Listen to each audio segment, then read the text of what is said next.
My brother wanted my beach house as a wedding gift. Hey friends, got a sec? Drop your thoughts in the comments and hit subscribe. It's quick for you, but it really means a lot to the channel. Alright, let's dive into today's story. Original post. I never thought I'd be writing here, but I need some perspective on a situation that's been eating at me for weeks now, and I honestly don't know if I'm being reasonable or if I'm the worst brother in the world. I'm a 33-year-old physical therapist who owns my own practice.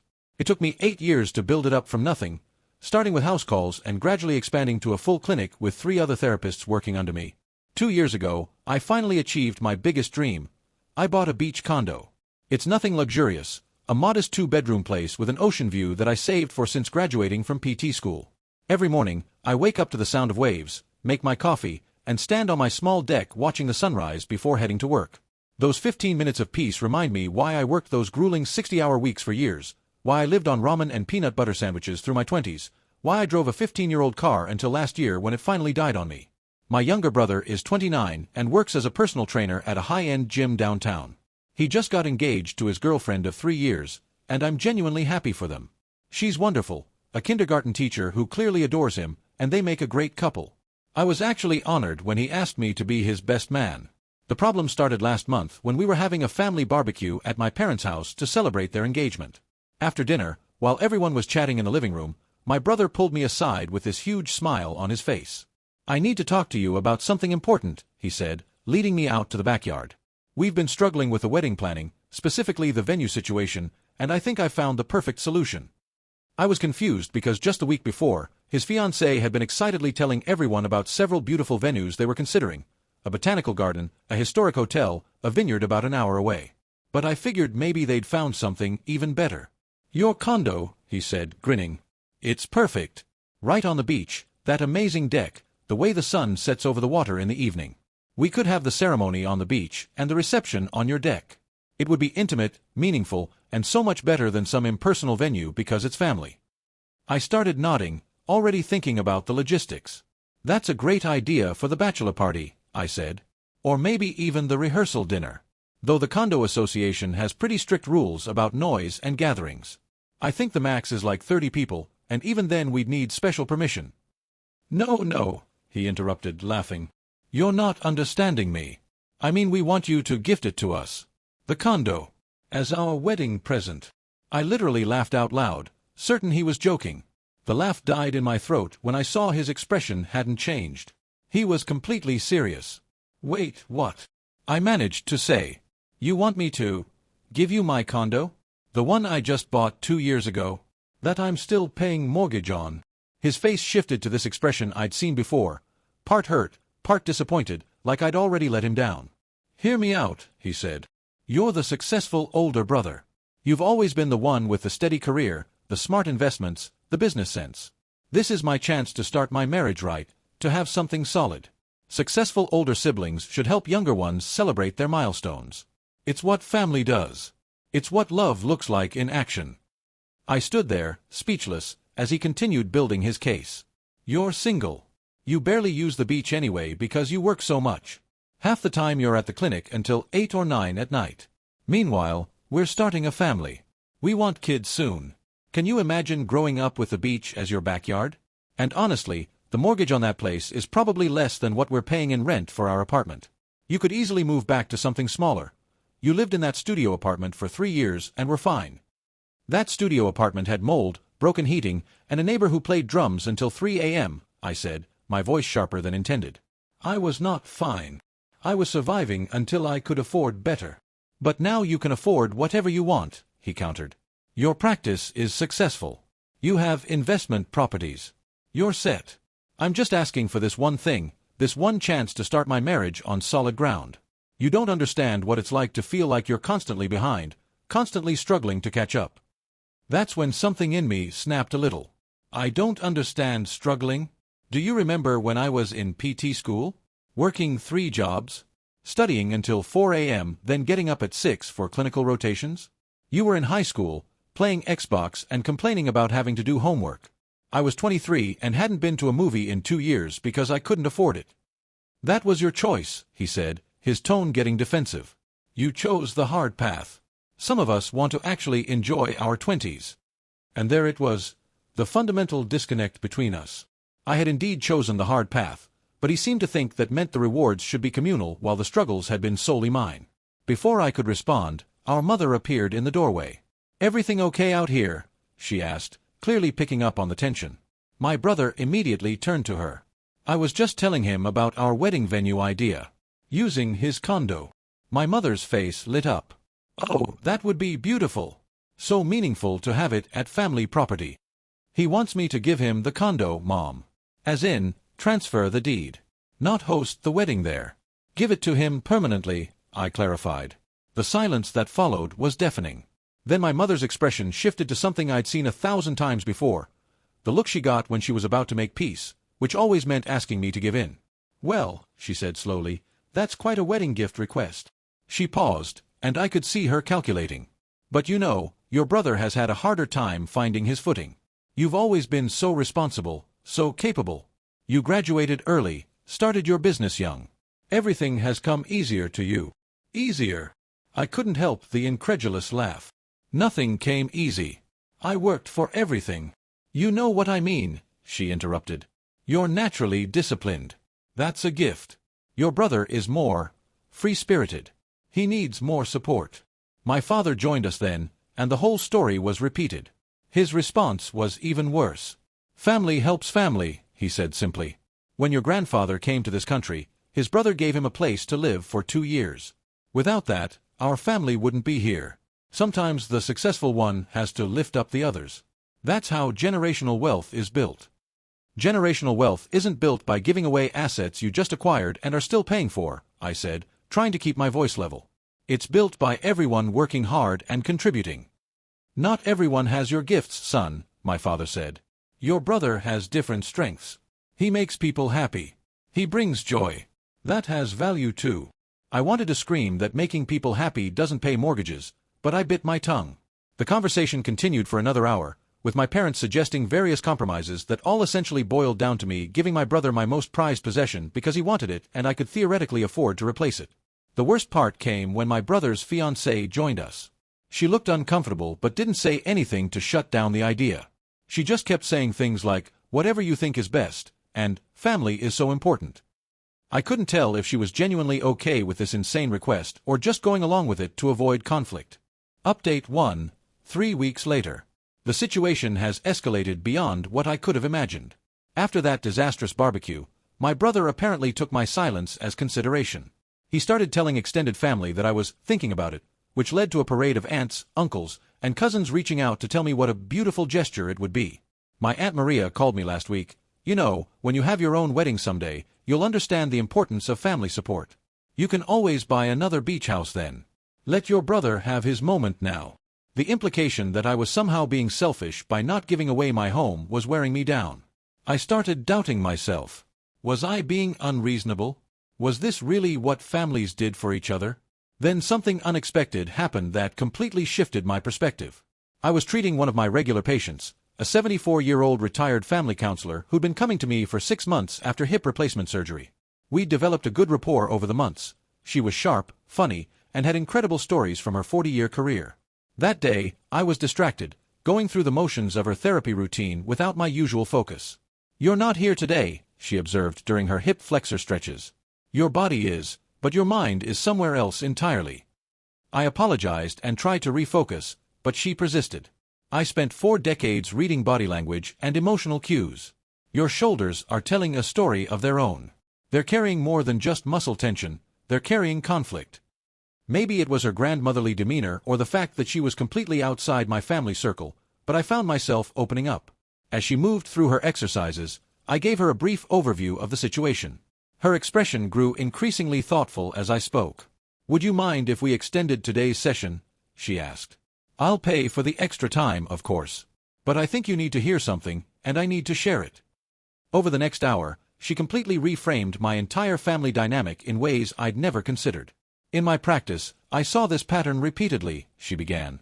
"There's usually one child, often the eldest, almost always the most responsible, who gets designated as the family hero, or what we sometimes call the parentified child. This child learns early that their value comes from what they can provide, achieve, or solve for others. The family doesn't do this maliciously. It's usually unconscious. But over time, it becomes the established dynamic. She asked me to describe recent family gatherings. As I talked, she pointed out patterns I'd never noticed. You mention organizing your grandmother's medical care, helping your cousin with student loans, covering your parents' car repairs. But when did someone last do something specifically for you? Not for a birthday or holiday, but just because you needed it. I sat there, genuinely trying to remember, and came up blank. Your brother, she continued, has been raised in the same family system but with a different role. Maybe he's the mascot, the one who entertains, who keeps things light. Or perhaps the lost child, who floats through without heavy expectations. Either way, he's internalized that your role is to provide while his is to receive. He's not necessarily being manipulative. He genuinely might believe this is how things should work because it's how they've always worked. She then said something that hit me like a physical blow. By never allowing you to have something that's just yours, something you don't have to share or sacrifice, your family is denying you full personhood. You exist in relation to what you can provide, not as an individual with your own dreams, needs, and boundaries. That session haunted me for days. I started paying attention to family interactions with new eyes. In our family group chat, I scrolled back through months of messages. The pattern was undeniable. When I shared good news about my practice, the responses were brief, "Great job," or a thumbs-up emoji. When my brother shared anything, a new client at the gym, a restaurant he tried, a movie he liked, the engagement was enthusiastic and sustained. I found photos from the last decade of family events. In every single one, I looked exhausted. Not just tired, bone-deep weary. My brother, meanwhile, was always laughing, relaxed, animated. Our parents were consistently positioned between us but subtly angled toward him, like plants leaning toward the sun. The memories started flooding back with new context. My college graduation, they left early because my brother had a date. Not a special date, not prom, just a regular Friday night date. My first apartment. I moved everything myself while the family helped my brother repaint his bedroom at home. The grand opening of my practice. They stayed for 5 minutes of the ribbon cutting because my brother needed a ride to meet friends at the gym. But the memory that really broke something in me was from when I was 25. I'd been in a car accident, nothing serious, but my car was totaled and I had a mild concussion. I called my parents from the hospital, and my mom said they'd come as soon as my brother's basketball game was over. It was a recreational league game. I waited 4 hours in the emergency room alone. The anger came in waves after these realizations, but underneath the anger was something worse, grief. Grief for the recognition I'd never received, for the person I might have been if I hadn't been so focused on earning love through service, for the relationship with my brother that could have been based on mutual respect rather than one-sided giving. Update 2. 6 weeks later. After several therapy sessions of my own and a lot of soul-searching, I decided to address the situation head-on.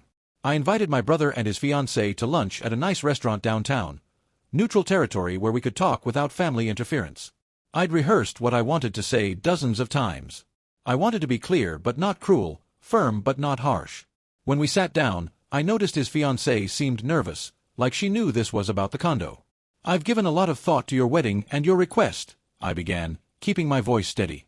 "First, I want you to know that I love you and I'm happy for you both. I want your wedding to be special and your marriage to start off wonderfully." My brother leaned forward, hope flickering in his eyes. "However," I continued, "I will not be giving you my condo. It's my home, something I worked very hard for, and it represents personal achievement that I'm not ready to part with. What I would like to offer instead is to host your rehearsal dinner at my place. The deck can accommodate about 40 people for an evening event. I'll cover all the catering, decorations, bartending, everything. You'll have the sunset views, the beach atmosphere, and it will be my joy to celebrate with you that way." I also pulled out an envelope. "Additionally, this is my wedding gift to you, a check to help with wedding expenses or to start your savings for your own place someday." His fiancée reached for the envelope with a grateful smile. "This is incredibly generous." "Don't touch that," my brother snapped at her, then turned to me, his face flushed with anger. "A rehearsal dinner? That's what you're offering? I asked you for something life-changing, and you're offering me a party." "I'm offering what I'm comfortable giving while maintaining my own boundaries," I replied calmly. "Boundaries," he scoffed. "That's what you call it. I call it selfishness. You have a beach condo. You have a successful practice. You have investment properties. What do I have? A job at a gym where rich people treat me like a servant. A crappy apartment with paper-thin walls. And a brother who won't help me level up to where he is. You have a job you chose because you love fitness, I countered. You have the freedom to travel. You went to Cabo twice last year. You have a wide circle of friends, an active social life, and you're marrying someone wonderful. Those aren't small things. Easy to say from your ivory tower, he shot back. Or should I say, your beachfront property. His fiancée tried to intervene. Maybe we should. No, he cut her off. I'm tired of pretending this is okay. My whole life, I've watched him get everything. Perfect grades, scholarships, business success. And the one time I asked for help to get on his level, he offers me table scraps. You've never asked me for help before, I said quietly. You've asked for money, yes. For favors, yes. But never help. Help would be asking me to teach you about investing, or reviewing your business plan for training clients independently, or working together on building your credit. You're not asking for help. You're asking for me to hand over what I've built so you don't have to build it yourself. The lunch ended with my brother storming out. His fiancée stayed behind for a moment, looking mortified. I'm so sorry, she whispered. I never wanted the condo. I tried to tell him it was too much to ask, but he was so convinced you'd say yes. The rehearsal dinner offer is beautiful, and this check is beyond generous. I'll work on him. The family explosion was immediate and intense. My phone buzzed constantly with calls and texts. My mother was devastated that I would publicly humiliate my brother. My father said I was dividing the family over material things. Extended relatives chose sides, most landing on my brother's side because the narrative he'd spun made me sound like Scrooge hoarding wealth while he struggled. But something interesting happened. A few people reached out privately to support me. My cousin, who'd watched me work 3 jobs through school, texted, "Good for you. He's been spoiled his whole life. Stand your ground." My grandmother called me with unexpected wisdom. "Your grandfather had a brother like yours. Hands always out, never building anything of his own. Your grandfather gave and gave until he had nothing left for himself. Don't repeat that mistake." Update 3, 2 months later. The family situation had grown increasingly tense. My brother had blocked me on social media but was posting passive-aggressive memes about family who abandons you and when blood isn't thicker than water. My parents were barely speaking to me. The wedding planning was moving forward, and I wasn't included in any of it. Then my brother's fiancée reached out again. She asked if we could meet for coffee, just the two of us. "I need you to know something," she said as soon as we sat down. "I've been doing a lot of thinking, and I'm honestly grateful you said no." I was surprised and must have shown it. "When he first suggested asking you for the condo, I thought he was joking," she continued. "When I realized he was serious, I tried to talk him out of it. But he was so confident, so sure that you'd say yes because that's what family does." The more he talked about it, the more uncomfortable I became.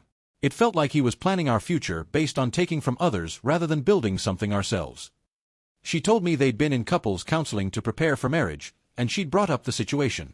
The therapist had asked my brother a simple question: if your position and your brother's were reversed, would you give him your condo?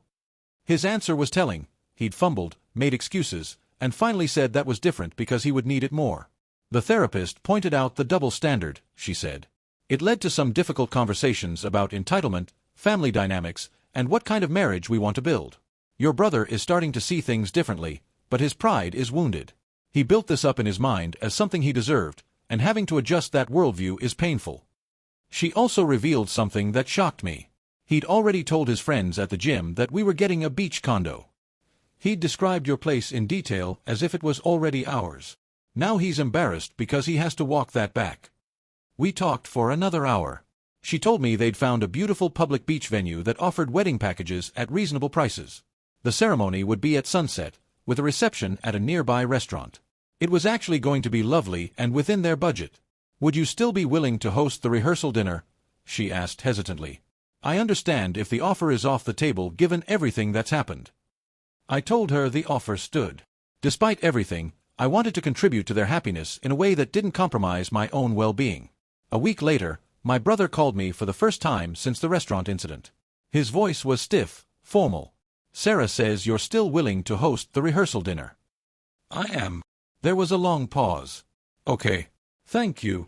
Another pause. "I still think you're being selfish, but Sarah wants to accept your offer." It wasn't an apology, but it was a start. Update 4, 4 months later. The rehearsal dinner was last night, and the wedding is today. I'm writing this update from my deck, watching the sunrise, processing everything that's happened. I went all out for the rehearsal dinner. Hired the best caterer in town, a professional bartender, string lights everywhere, flowers, the works. When the guests arrived and saw the setup, there were gasps of appreciation. My brother stood on the deck for a long moment, really looking at my home for what seemed like the first time. "It's beautiful," his fiancée said, tears in her eyes. "This is perfect. Thank you so much." My brother was quiet most of the evening, but I caught him several times standing at the rail, staring at the ocean. During the toasts, he spoke about new beginnings and building something lasting with his wife. He thanked me for hosting, but the words seemed to stick in his throat. Later, I found him alone on the beach. I walked down and stood beside him in silence for a while. "I've been an ass," he finally said. "Not just about the condo. About everything. Sarah made me go to individual therapy, not just couples counseling. The therapist asked me to list 5 things I knew about you that had nothing to do with your success or what you could give me. I couldn't do it. I literally couldn't tell her 5 things about my own brother as a person. I didn't know what to say, so I stayed quiet. Do you know I've never asked you if you actually like being a physical therapist? Never asked about your patients or your day or if you're happy. You're just successful brother in my head, not a real person with feelings and struggles." "It's not all your fault," I started to say, but he cut me off. "Stop. Don't let me off the hook. I'm almost 30. I should have seen you as a person by now. The truth is, I was jealous and I turned that jealousy into entitlement. I told myself you had it easy, that success just came to you, because that was easier than admitting I hadn't put in the same work." He told me about the therapy sessions, about unpacking years of family dynamics, about recognizing his own patterns of avoidance and entitlement. The therapist said something that hit hard. She said I was so focused on getting to where you were that I never thought about whether that's where I wanted to be. I don't actually want the responsibility of owning property right now. I don't want a mortgage and maintenance and property taxes. I wanted the status of it, the image of success, not the reality. We talked until almost midnight, the longest real conversation we'd had in years. He told me about his dreams of maybe opening his own gym someday, about his fears of not measuring up, about the pressure he felt to be as successful as me but in his own way. I told him about my struggles, the anxiety that kept me up at night, the loneliness of building a business, the fear that I'd sacrificed too much for success. "The wedding tomorrow," he said eventually. "It's at a public beach about a mile from here. Sarah found this amazing venue that does beach ceremonies. It's actually perfect, more space than your deck, gorgeous views, and we can have all our friends there. But more importantly, we're paying for it ourselves. Every penny. It feels good. Like we're starting our marriage as adults, not kids waiting for handouts." This morning, as I'm getting ready to be his best man, I feel something I haven't felt in months. Genuine happiness for my brother and hope for our relationship. His fiancée sent me a text. "Thank you for saying no. It was the best wedding gift you could have given us, the push to stand on our own feet." Final reflection. The wedding was beautiful. Standing beside my brother as his best man, watching him marry Sarah on a gorgeous public beach with the sunset painting the sky, I saw something in his face I'd never seen before. Pride in something he'd accomplished himself. In his speech at the reception, he thanked me for hosting the rehearsal dinner, but then he said something unexpected. "My brother taught me something important this year. He taught me that real love doesn't mean giving someone everything they want. Sometimes it means believing they're capable of achieving things on their own. Thank you for believing I could do this myself." Our parents seemed to be slowly coming around. My mother pulled me aside at the reception and said, "Maybe we were wrong. Seeing your brother handle all this wedding planning, making it work within their budget, he seems more mature, more confident." My brother and his wife are now on their honeymoon, a modest trip to a beach town a few hours away, not the Maldives adventure he'd originally dreamed of, but something they saved for and earned. He sent me a photo yesterday of them having breakfast at a little cafe by the water. The caption read, "Not as fancy as your deck, but it's perfect because we earned it. Want to start doing beach runs when we get back. We've made plans to meet for sunrise workouts twice a week. He'll come to my neighborhood, and we'll run on the beach, then do strength training on the sand."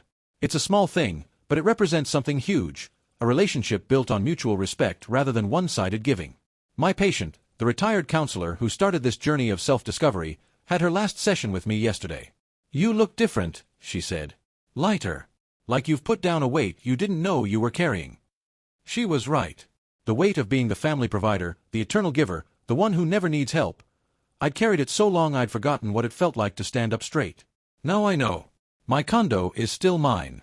Every morning, I have my coffee on the deck and watch the sunrise without guilt. The view looks different now, not like something I'm selfishly hoarding, but like something I earned and have every right to enjoy. Sometimes success isn't about lifting everyone up with you. Sometimes it's about showing them they have the strength to climb on their own.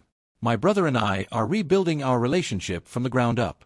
Not as provider and taker, not as successful and struggling, but as two brothers finding their own paths while choosing to walk alongside each other when we can. He's talking about getting certified as a nutrition coach to add to his training credentials.